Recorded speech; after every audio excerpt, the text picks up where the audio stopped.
ओम नमो भगवते वासुदेवाय। जय श्री हरि। ओम नमः शिवाय। आप सभी का हमारे YouTube चैनल पर हार्दिक स्वागत है। आज की वीडियो में हम सुना रहे हैं वट सावित्री व्रत की पौराणिक कथा। साथ में आज की वीडियो में हम जानेंगे वट सावित्री व्रत के दिन हमें कौन सी गलती से बचना चाहिए। तो आप सभी बहनों को वट सावित्री महापर्व की हार्दिक शुभकामनाएं। आप सभी बहनों का सौभाग्य अटल रहे, इसी मंगल कामना के साथ आइए वीडियो को शुरू करते हैं। पति की लंबी उम्र की कामना के लिए रखा जाने वाला वट सावित्री व्रत इस बार 6 जून दिन गुरुवार को पड़ रहा है।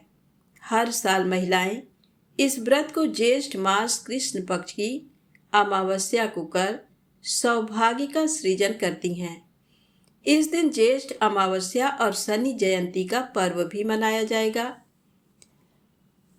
प्राचीन मान्यताओं के अनुसार सदियों पहले ज्येष्ठ मास के कृष्ण पक्ष की अमावस्या तिथि के दिन सावित्री ने अपने पति के प्राण वापस लाने के लिए साक्षात काल यानी यमराज को विवश कर दिया था।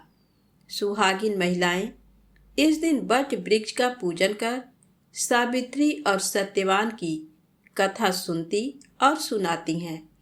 इस व्रत को विधि विधान के साथ रखने से महिलाओं को अखंड सौभाग्य की प्राप्ति होती है, जिसके चलते जीवन की समस्त बाधाओं का नाश होता है। संतान सुख की अभिलाषा भी पूरी होती है। अक्सर महिलाएं व्रत तो करती हैं, लेकिन जाने अनजाने में भय, क्रोध, अहंकार, द्वेष आदि के चलते कुछ भूल कर देती हैं, जिससे व्रत का पूर्ण फल नहीं मिल पाता। तो आइए समझते हैं और दूर करते हैं इन दोषों को। इस व्रत के दिन जीवन साथी से किसी बात को लेकर वाद विवाद या झगड़ा ना करें। ये व्रत मन, वचन और कर्म की शुद्धता के लिए रखा जाता है। अतः इस दिन व्रत के संकल्प के साथ ही ये भी संकल्प लेना चाहिए कि जीवन भर जीवन साथी के साथ किसी भी परिस्थिति में छल नहीं करना चाहिए। इस व्रत के दिन महिलाएं काले, नीले, सफ़ेद वस्त्र बिल्कुल भी धारण ना करें और इन रंगों की बिंदी, चूड़ी भी ना पहने। काला नीला रंग शनि, राहु जैसे ग्रहों से जुड़ा हुआ है। अतः इन रंगों को छोड़कर मांगलिक रंगों का चयन करें। इस व्रत के दिन महिलाओं को तामसिक भोजन करने से बचना चाहिए और श्रृंगार भले ही करें, लेकिन अमावस्या होने के कारण बाल ना कटवाएं और ना ही इस दिन नाखून काटें। इस व्रत के दिन पति पत्नी को ब्रह्मचर्य का पालन अवश्य करना चाहिए। अमावस्या तिथि पितरों की तिथि होती है, अतः इस दिन शुद्धता एवं पवित्रता पूर्ण कार्य व्यवहार करें। इस दिन सुहागिन महिलाएं यदि संभव हो तो सूर्योदय से पहले उठकर स्नान आदि के बाद हरी, लाल या पीली रंग की साड़ी पहनकर अच्छे से 16 श्रृंगार करें और पूजन सामग्री को वट वृक्ष यानी बरगद के वृक्ष के नीचे रख लें। पूजा करें, व्रत कथा सुने, आरती करें और ब्राह्मणों को दान दक्षिणा देकर व्रत पूर्ण करें। व्रत की विधि अलग अलग प्रांतों में कुछ अलग अलग रहती है, अतः अपने घर की बुजुर्ग महिलाओं एवं मान्यताओं के अनुसार ही वट वृक्ष का पूजन करें। वट वृक्ष का पूजन परिक्रमा कर कच्चा धागा लपेटकर मृत्यु के देवता यमराज से घर परिवार की रक्षा की कामना सच्चे मन से करें। तो अब आइए सुनते हैं वट सावित्री व्रत की पौराणिक कथा। तो प्रेम से बोलें, सावित्री माता की जय हो। प्राचीन समय में मध्य देश में साकल वंशी अश्वपति नामक एक राजा थे।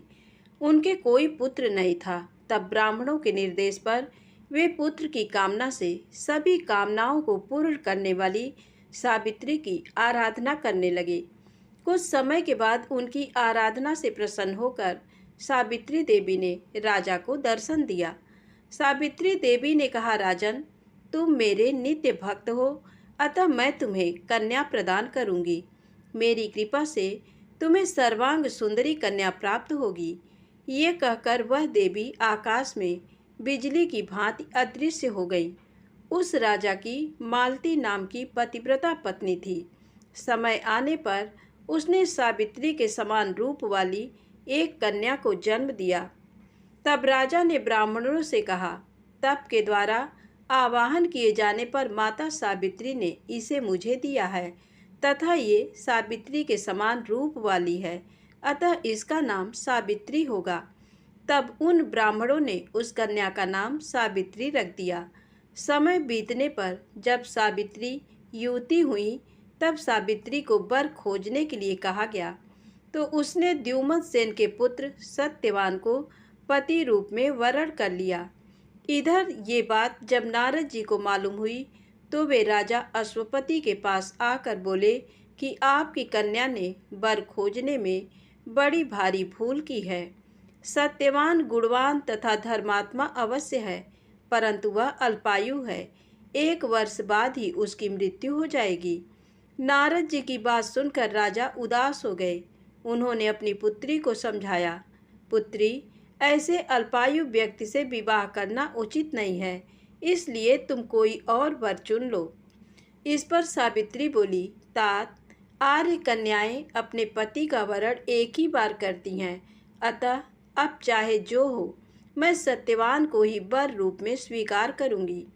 सावित्री के दृढ़ रहने पर आखिर राजा अश्वपति विवाह का सारा सामान और कन्या को लेकर वृद्ध सचिव सहित उस वन में गए जहां अपना राज और नेत्र ज्योति खो चुके राजा द्युमत सेन अपनी रानी और राजकुमार सहित एक वृक्ष के नीचे कुटिया बनाकर रहते थे। उसी वन में विधि विधान पूर्वक सावित्री और सत्यवान का विवाह कर दिया गया। वन में रहते हुए अत्यंत कष्ट पाकर भी सावित्री सास, ससुर और पति की सेवा में लगी रही। नारद जी के कथनानुसार पति के मरण काल का समय पास आया तो धर्मपरायणा सावित्री ने ससुर से आज्ञा लेकर त्रिरात्र व्रत का अनुष्ठान किया। चौथा दिन आने पर जब सत्यवान ने लकड़ी, फूल और फल लाने के लिए जंगल की ओर प्रस्थान किया, तब सावित्री भी सास ससुर से आज्ञा लेकर दुखी मन से पति के साथ उस भयंकर जंगल में गई।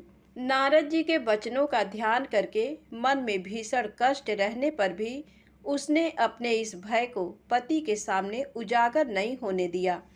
पति का मन बहलाने के लिए वह झूठ मूठ उस वन के वृक्षों और पशु पक्षियों के बारे में पूछताछ करती रही।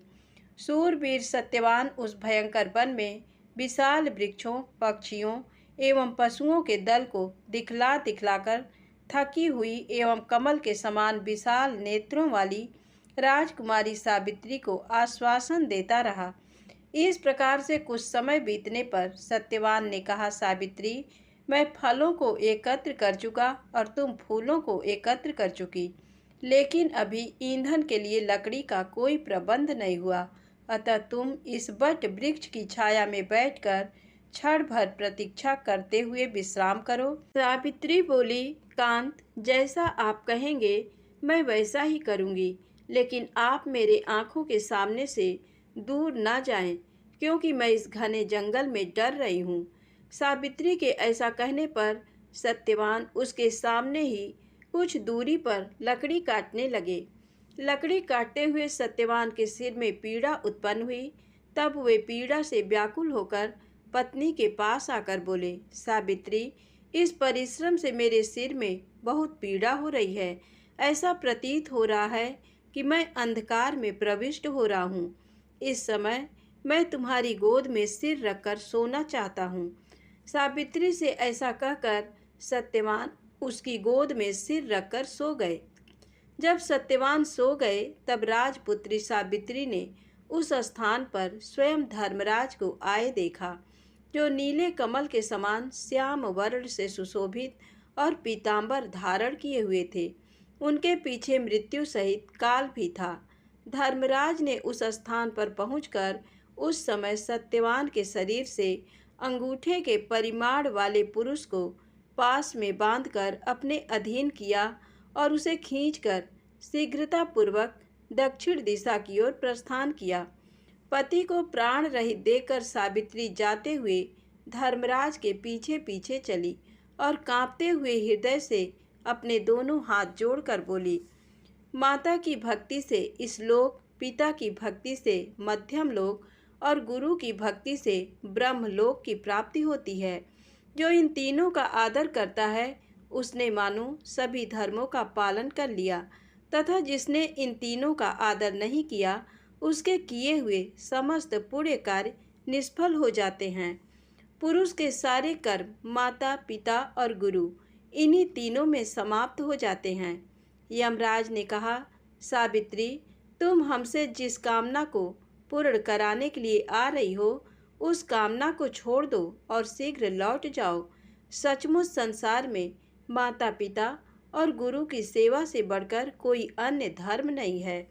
तुम्हारा पति गुरुजनों की पूजा में निष्ठा रखने वाला है, पर तुम्हारा इस प्रकार से मेरे पीछे आना मेरे काम में बाधा डाल रहा है, अतः तुम लौट जाओ। सावित्री बोली, स्त्रियों का पति ही देवता है, पति ही उसको शरण देने वाला है, इसलिए साध्वी स्त्रियों को अपने पति का अनुगमन करना चाहिए। पिता, भाई तथा पुत्र परिमित संपत्ति देने वाले हैं, किंतु पति अपरिमित संपत्ति का दाता है। भला ऐसे पति की कौन स्त्री पूजा नहीं करेगी। सुरोत्तम, आप मेरे पति को जहाँ ले जा रहे हैं वहीं मुझे भी ले चलिए, अन्यथा मैं अपने प्राण त्याग दूंगी। यमराज ने कहा, पतिव्रते, मैं तुम पर प्रसन्न हूँ, अतः सत्यवान के प्राणों को छोड़कर कोई भी वरदान मांग लो, देर मत करो। सावित्री बोली, धर्मज्ञ जो राज्य से च्युत हो गए हैं तथा जिनकी आँखों की ज्योति चली गई है, ऐसे मेरे महात्मा ससुर को राज्य तथा नेत्र ज्योति प्रदान कीजिए। यमराज ने कहा, भद्रे, तुम्हारी ये सब अभिलाषा पूर्ण होगी। तुम बहुत दूर तक चली आई हो, तुम्हारे मेरे पीछे चलने से मेरे काम में विघ्न पड़ेगा और तुम्हें भी थकावट होगी, अतः अब तुम लौट जाओ। सावित्री ने कहा, देवश्रेष्ठ, सत्पुरुषों के साथ समागम होने पर कैसा परिश्रम और कैसा दुख। विष, अग्नि, सर्प तथा शस्त्र से लोगों को उतना भय नहीं होता जितना दुष्टों से होता है। जिस प्रकार सत्पुरुष अपने प्राणों का विसर्जन करके भी परोपकार करते हैं, उसी प्रकार दुर्जन भी अपने प्राणों का परित्याग कर दूसरे को कष्ट देने में तत्पर रहते हैं। ये जगत सत्पुरुषों द्वारा धारण किया जाता है तथा आप उन सत्पुरुषों के अग्रणी हैं, इसलिए देव, आपके पीछे चलते हुए मुझे कुछ भी क्लेश नहीं है। यमराज बोले, विशालाक्षी, तुम्हारे इन धर्मयुक्त वचनों से मैं प्रसन्न हूँ, अतः सत्यवान के प्राणों के अतिरिक्त दूसरा वर मांग लो, देर ना करो। सावित्री ने कहा, प्रभु, मैं 100 सहोदर भाइयों की अभिलाषिणी हूँ। मेरे पिता पुत्रहीन हैं, अतः वे पुत्र लाभ से प्रसन्न हूँ। ये सुनकर यमराज ने सावित्री से कहा, सावित्री, तुम जैसे आई हो वैसे ही लौट जाओ तथा अपने पति के अंतिम क्रिया की व्यवस्था करो। अब ये दूसरे लोक में चला गया है, अतः तुम इसके पीछे नहीं चल सकती। चूँकि तुम पतिव्रता हो, इसलिए 2 घड़ी तक और मेरे साथ चल सकती हो। भद्रे, सत्यवान ने गुरुजनों की सेवा करके महान पुण्य अर्जित किया है, अतः मैं स्वयं इसे ले जा रहा हूँ। सुंदरी, विद्वान पुरुष को माता, पिता और गुरु की सेवा में सदैव तत्पर रहना चाहिए और उनका कभी भी अपमान नहीं करना चाहिए। मनुष्य के जन्म के समय माता और पिता जो कष्ट सहन करते हैं, उसका बदला सैकड़ों वर्षों में भी नहीं चुकाया जा सकता। अतः मनुष्य को माता, पिता तथा गुरु का सर्वदा प्रिय कार्य करना चाहिए, क्योंकि इन तीनों के संतुष्ट होने पर सभी तपस्याएं संपन्न हो जाती हैं। भद्रे, तुम्हारे द्वारा कही हुई सभी बातें पूर्ण होंगी। तुम्हारा काम पूरा हो गया, अब तुम लौट जाओ। तुम्हारा इस प्रकार से मेरे पीछे आने से मेरे कार्य में विघ्न पड़ता है और तुम्हें भी कष्ट हो रहा है, इसलिए मैं तुमसे ऐसा कह रहा हूँ। सावित्री ने कहा, देवश्रेष्ठ, धर्मोपार्जन के कार्य में कैसी ग्लानि और कैसा कष्ट। देव, ज्ञानी व्यक्ति को सर्वदा धर्मोपार्जन करना चाहिए, क्योंकि उसका लाभ सभी लाभों से विशेष महत्वपूर्ण है। प्राणी जहाँ कहाँ भी जाए, पीछे अकेले धर्म ही जाता है। मित्र एवं भाई बंधु कोई साथ नहीं देता। इस संसार में और स्वर्ग में मनुष्य जितने भी प्रकार के उत्तम वस्तुओं और भोगों को प्राप्त करता है, वह उनके पुण्य कर्मों का ही फल होता है। उसकी प्राप्ति के उपाय हैं यज्ञ, तप, दान, इंद्रिय निग्रह, क्षमाशीलता, ब्रह्मचर्य, सत्य, तीर्थों की यात्रा, स्वाध्याय, सेवा, सत्संग, देवार्चन, गुरुजनों की सेवा तथा ब्राह्मणों की पूजा। इसलिए विद्वान पुरुष को सदा धर्माचरण करना चाहिए, क्योंकि मृत्यु इसकी प्रतीक्षा नहीं करती कि इसने अपना कार्य पूरा किया अथवा नहीं। प्राणी इस संसार में मृत्यु से सदैव भयभीत रहते हैं, पर पुण्यवान सत्पुरुष सर्वदा निर्भय होकर जीते हैं।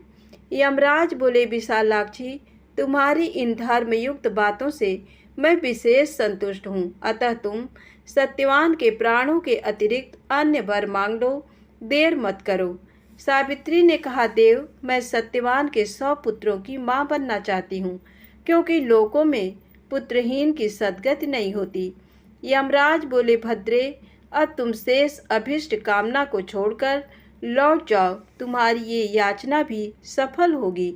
सावित्री ने कहा, धर्म अधर्म के विधान को भली भांति जानने वाले देव, आप ही जगत के स्वामी हैं।